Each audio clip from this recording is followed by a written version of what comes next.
Pool time and other water sports are popular ways for families to escape the summer heat, but it's a time parents need to be on their toes.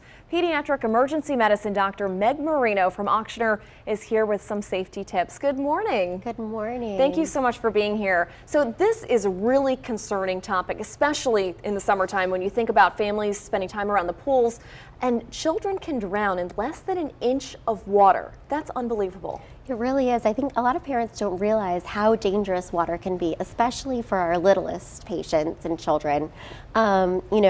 We see a lot of children drown, unfortunately, at pool parties where you might have 20 adults standing around conversing, socializing, maybe cooking, maybe looking at their phones, and no one realizes that a child is actually at the bottom of the pool and has been there for some time.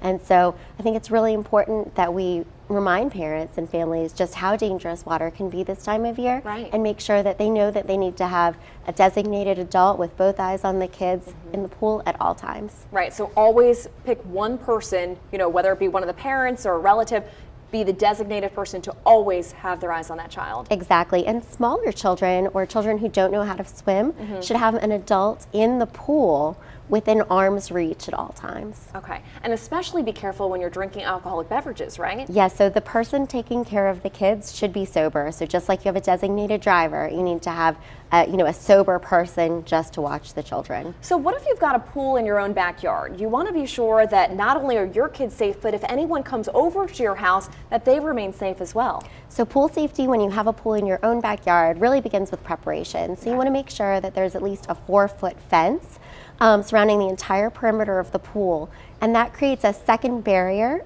between your home and the pool. So if a child were to get out of your back door, that there is also a second locked fence that prevents them from entering the water.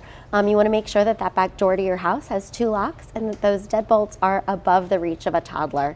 You want to make sure that the locks are secure and that as you leave, that those fences lock behind you as you're leaving. Absolutely. And swimming lessons are so critical to get kids to learn early how to be okay in a pool. So important. So you want to make sure that if you have a pool, that your children are learning how to swim from the very, very beginning, that they're taking swimming lessons.